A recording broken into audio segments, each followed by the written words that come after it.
Assalamualaikum warahmatullahi wabarakatuh. Waalaikumsalam warahmatullahi wabarakatuh. Waalaikumsalam Waalaikumsalam warahmatullahi warahmatullahi wabarakatuh. wabarakatuh. Ya. Shalom, Om Swastiastu, Namo Buddhaya, salam kebajikan, Rahayu. Selamat pagi, Mas Mbak semua. Apa kabarnya nih hari Selamat ini? pagi, Mbak Nadia. Alhamdulillah, Mbak Nadia Baik, sendiri Mbak gimana nih? Nadia, Mbak Nadia gimana kabarnya? Ya, Alhamdulillah baik ya semuanya. Saya juga baik.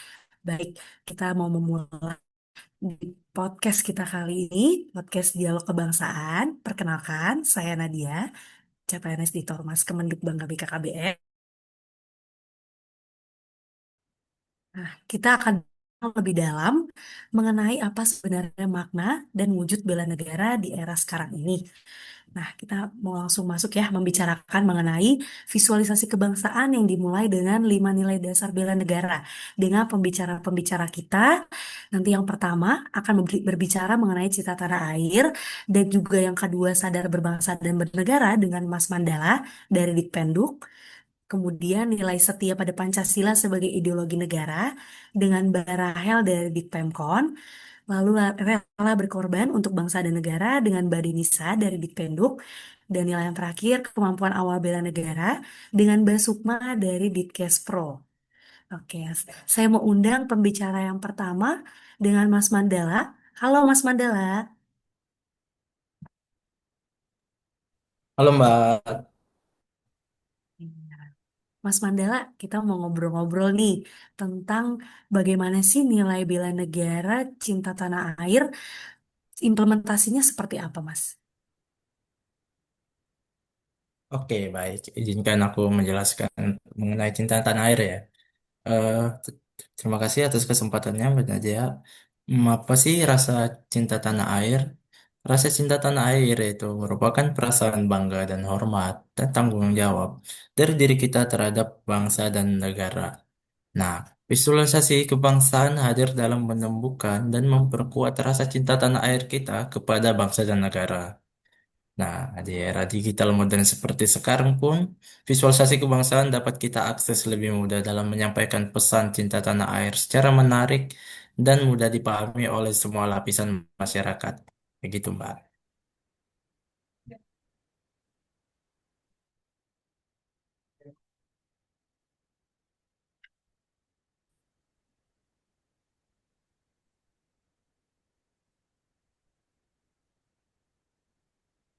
Iya, jadi bisa dalam bentuk cita tanah air ini dalam setiap hal ya di dalam aspek kehidupan ya Mas ya, visualisasi bangsa.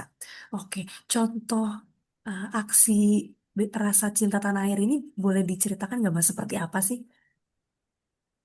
Oke, baik. Contohnya sih yang paling dekat aja ya. Misalnya di media sosial kita bisa dapat mempromosikan tuh mengenai kampanye nasionalisme ataupun infografis mengenai sejarah awal perjuangan bangsa sampai dengan keadaan Indonesia sampai saat ini.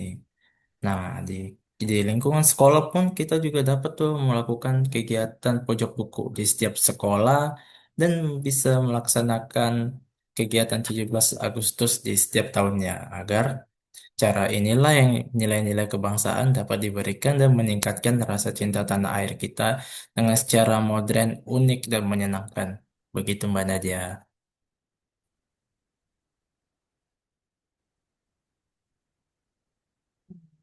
Luar biasa ya Mas ya. Jadi bentuk cinta tanah air ini bisa kita kembangkan dalam seluruh aspek kehidupan kita ya Mas Mandala. Oke baik Mas Mandala. Berikutnya untuk nilai sadar berbangsa dan bernegara nih seperti apa sih Mas implementasinya? Oke, baik. Dari visualisasi kebangsaan yang menumbuhkan rasa cinta tanah air, maka timbullah kita sebagai berbangsa dan bernegara dalam menjaga kedaulatan bangsa dan negara. Nah, melalui visualisasi kebangsaan, apa sih yang bisa kita terapkan? Yaitu bisa dengan membuat infografis nih mengenai hak dan kewajiban warga negara. Tujuannya agar masyarakat lebih sadar apa hak dan kewajiban kita sebagai warga negara. Begitu, Mbak Nadia. Iya, Mas Mandala. Nah, bentuknya menarik nih, Mas. Bentuknya kalau misalnya dalam era sekarang nih, itu seperti apa di era media sosial kita ini untuk mendukung upaya bela negara? Oke, baik. Sebenarnya banyak contoh ya dalam mendukung upaya bela negara. Nah, kalau saya ngambil salah satu contoh, yaitu boleh dengan cara mengkampanyekan tentang bahaya golput dalam pemilihan umum. Alasannya kenapa? Karena tingkat golput nih semakin naik nih dari tahun ke tahun. Nah, maka sebagai kita masyarakat dengan sadar bela negara, maka kita harus melakukan nih kampanye bahaya golput agar menyadarkan bahwa masyarakat haruslah turut aktif dan tidak apatis dalam pemilihan umum agar nantinya calon yang memimpin negara kita yaitu yang terbaik dari yang terbaik dan pantas memimpin negara kita. Begitu Mbak Nadia. Baik, Mas. Jadi bisa kita lihat dari kehidupan sehari-hari juga ya, Mas. Baik. Terima kasih, Mas Mandala, Ya, untuk terima pendapatnya. kasih juga. Baik. Untuk nilai berikutnya yang menarik juga nih, teman-teman, nilai setia pada Pancasila. Nah, ini kita mau undang Mbak Rachel. Halo, Mbak. Halo Mbak Nadia. Nah, kita mau bahas nih Mbak tentang nilai setia pada Pancasila ini seperti apa ya Mbak bentuk visualisasinya? Oke, baik, masih berkesinambungan ya dengan cinta tanah air dan sadar dalam berbangsa dan bernegara. Kita nih sebagai bangsa negara Indonesia kan perlu juga ya memupuk rasa setia pada Pancasila sebagai ideologi negara. Dengan visualisasi bangsanya yang dapat kita lakukan nih di kehidupan sehari-hari, perlu dipertahankan bahwa melaksanakan dan percaya terhadap nilai-nilai yang terkandung dalam Pancasila itu sebagai fondasi kita untuk mempersatukan bangsa dan negara merupakan bagian dari rasa setia kita terhadap Pancasila. Wah, Seperti itu. luar biasa. Jadi sebagai fondasi untuk mempersatukan bangsa dan negara ya Mbak Rahel ya. Ya, Nah, betul. untuk cara yang bisa kita lakukan seperti apa ya Mbak? Cara menjaga persatuan kesatuan. Oke, em, kita nih sebagai CPNS ya pasti sudah mengenal dan masuk ke lingkup dunia kerja ya yang sesungguhnya gitu. Nah, dalam contoh dunia kerja nih kita pastinya ada kolaborasi kan di dalamnya. Nah, kolaborasi itu tuh salah satu juga impact dari menghormati keberagaman dengan sesama rekan kerja dan juga termasuk bagian dari mengamalkan nilai-nilai Pancasila.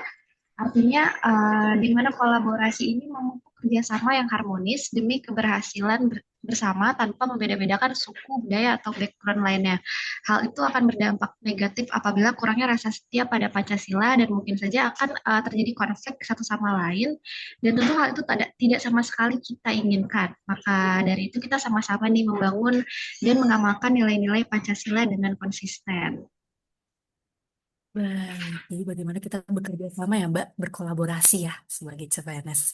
Luar Ya, biasa Mbak. Terima kasih Mbak terima kasih kembali. Rahel pendapatnya.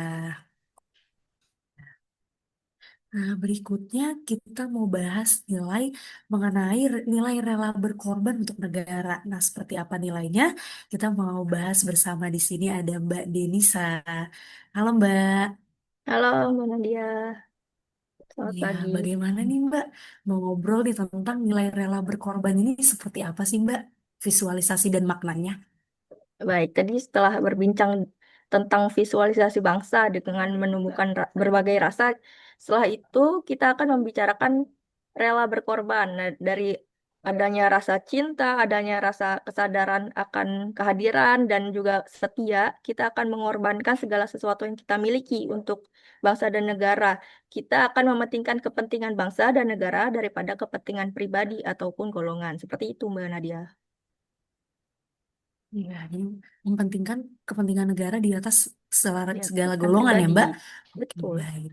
Nah, contoh konkretnya tapi Mbak bisa dijelasin ya kayak seperti apa sih Mbak gitu? Ya, untuk contoh visualisasinya itu yang sederhana kita lihat pada keseharian di profesi kita gitu. Kita membuat program, melaksanakan program, kadang sampai lembur, sampai malam. Apalagi kita sebagai CPNS Kependuk Bangga, program-program yang kita buat juga untuk masyarakat yang nantinya akan memajukan bangsa. Nah, walaupun terkadang kita tidak nyaman, tapi kita tetap meluangkan waktu, pikiran, serta energi kita dalam hal tersebut. Hal tersebut menunjukkan kita rela berkorban. Seperti itu, Mbak. Biasa ya, Mbak. Jadi dalam lingkup terkecil pun dalam kegiatan kita ya sehari-hari sebagai CPNS pun dapat dilakukan ya Mbak. Iya, Nilai betul. rela berkorban ini. Terima kasih Mbak Dinisa Ya, terima pendapatnya. kasih. Ya. Nah, nilai yang juga tidak kalah pentingnya nih, nilai dari 5 nilai dasar bela negara. Nilai yang di sini yaitu nilai kemampuan awal bela negara. Nah, kita mau bahas bersama-sama dengan Mbak Sukma dari Ditkes Pro. Halo Mbak. Halo Mbak. Ya, bagaimana nih Mbak? Kita pengen tahu di sini nilai kemampuan awal bela negara itu seperti apa wujud bentuknya Mbak? Boleh dijelasin? Oke, jadi nilai dasar bela negara yang terakhir adalah memiliki kemampuan awal bela negara. Ketika orang mendengar bela negara, banyak yang berpikir bahwa bela negara hanya tugasnya TNI. Padahal tidak ya. Bela negara juga tugas setiap warga negara, termasuk kita-kita sebagai generasi muda penerus bangsa. Bela negara juga tidak harus dengan mengangkat senjata, tapi bisa kita lakukan dalam keseharian kita, baik secara fisik maupun mental.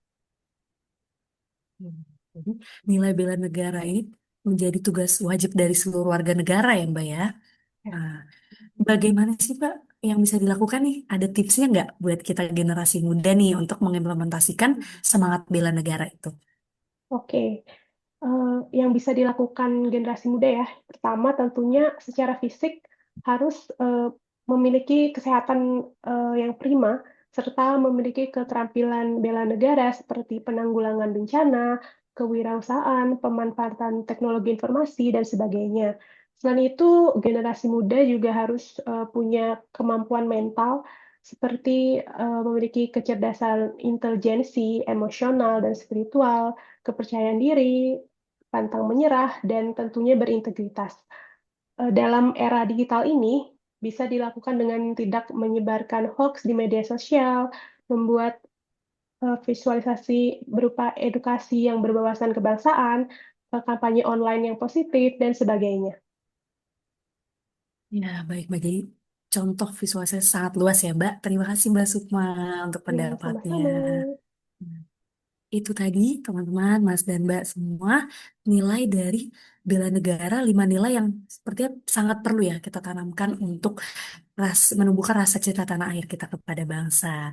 Nah, tidak terasa nih waktu kita untuk membahas materi ini sudah selesai. Namun di sini kita harus tetap memahami bahwa nilai ini yang perlu kita tanamkan dan hidup ya dalam kehidupan kita masing-masing. Nah, terima kasih kepada Mas dan Mbak semua narasumber yang sudah luar biasa yang memberikan Terima kasih. pendapatnya pada dialog kebangsaan hari ini. Nah, sebelum saya tutup, ada salam nih, salam kebangsaan nih. Kalau nanti saya bilang salam kebangsaan, boleh sama-sama jawab salam Pancasila ya. Oke. Boleh. Oke. Boleh, Mbak. Salam kebangsaan.